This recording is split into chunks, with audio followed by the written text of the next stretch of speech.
Well, hello, everyone. Thank you for joining us for a little bit of Aramaic this morning. And so glad you're finding value in this. And I pray that God will bless you and touch you as you dig deeper and as we search in God's words together. So we are continuing in Matthew chapter 5, verse 1, and going on to the second part of this verse here, where you're going to see on your screen two bases for the words that we're studying. The top one is the Peshitta from the Dukrana website, and below it is the um, Hebrew version of Matthew taken from the Harley text out of the Oxford Library. And so we're comparing this Hebrew to the Aramaic, and to me, there's just so much to glean. And so what we pick up here is this latter part of the verse where it says that in the King James English anyway, it would say he sat and the people drew near to him, and also would say his disciples drew near to him. And that's what the translation is here. And so there's a couple interesting words. First is this word um, in Aramaic for sitting down, and it is here the Yud Tav Beit Yatev. What you'll notice here is in the Hebrew, it is Yashav, and very commonly in Aramaic, compared to the Hebrew, they will have some letter substitutions, and the Shin and the Tav are very commonly substituted, and the rest of the letters will stay the same. And so this is one of those words where you could see that quite clearly that the Tav and the Shin are inter switched. And this has to do sometimes with the pronunciation that has evolved over the centuries and the different uh, just the accents that occur and the different sounds that occur as Aramaic and Hebrew became more distant. They retained some of their um, nuances based upon the areas where they were most frequently used. So you see that for sitting. This next word is very interesting here, and this is the word for drew near. So this is the Kof Resh Beit Vav Karevu, the ending talking about the third masculine plural, that there being a multitude there. So we're just going to take a look at the Jastros. Again, the nothing profound here other than trying to determine as they were drawing near, what were they thinking? What were they feeling? What was their purpose for being there? Obviously, Jesus is teaching in the wilderness. The people have come.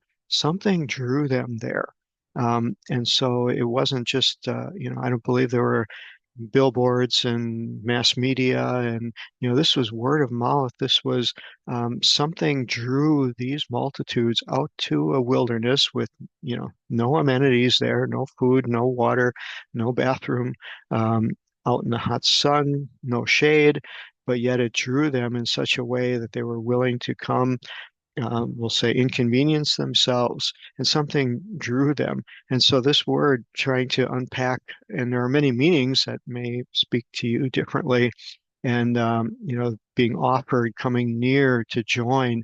There's a whole page full here. It's just very, very interesting. There'd be mediation, intercession, conciliation. Um, they came near can mean to touch. It can mean to be protected, to complain, to offer. So there's a number of different meanings in this word.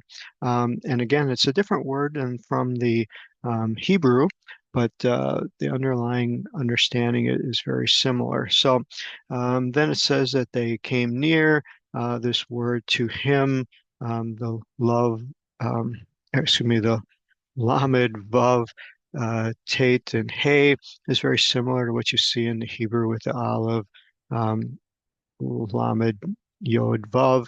To him, just a preposition, but it's to him, again, pointing to him. Then the last word I want to look at is the word that's translated in every English translation as disciples.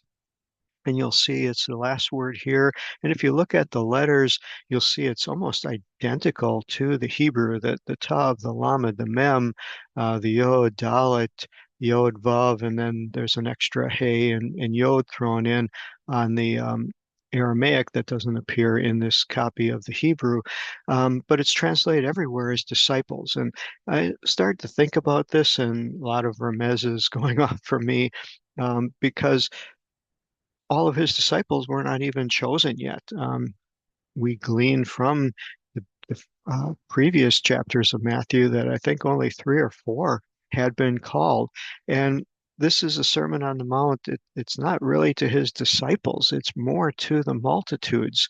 And so I looked at this word, and if we go to the Jastros, it talks about this word being a teaching session, a learning and study. And of course, it's no wonder that the word disciple comes from this and gets applied. But again, these were later applications of the word, and we're trying to look at what the meaning of the word would be as it was before he had disciples, before he had those that were called this. And so, what was going on there? What was the purpose of this whole Sermon on the Mount?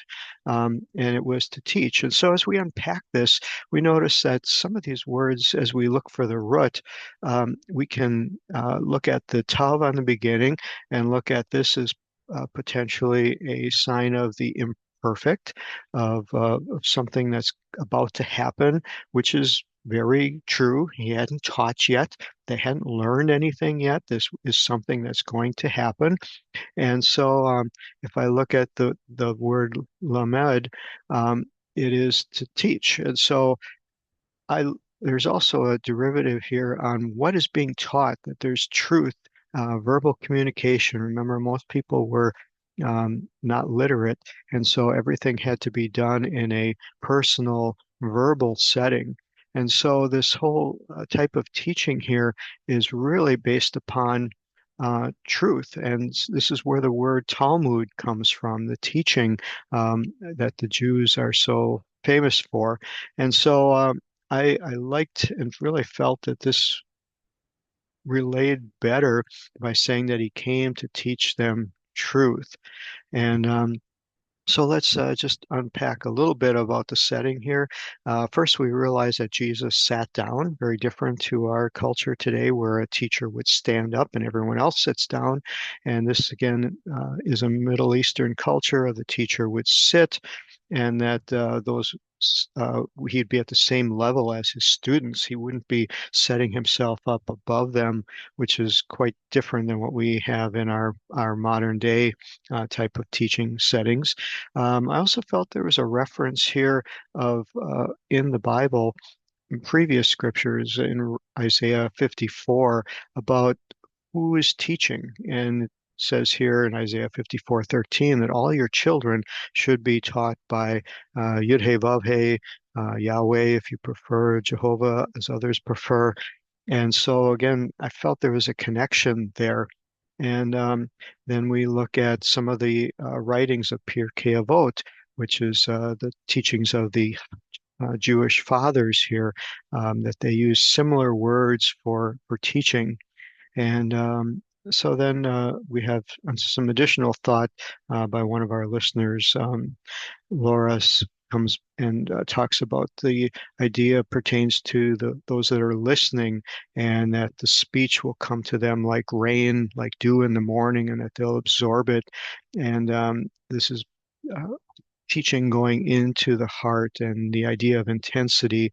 Everyone focusing on the teacher and hanging on every word, and the words being absorbed and brought in to minister onto them. And so again, I hope you find just the beauty of what we can do. We can see here in the Aramaic that takes us just quite a bit deeper than what the English does. And I pray that you are blessed by that, that you will all be encouraged to be those who seek after the teaching of truth and drawing near to the Master, our Lord Jesus, as he instructs us and guides us in his word. So God bless you all, and have a wonderful rest of your day. Bye-bye.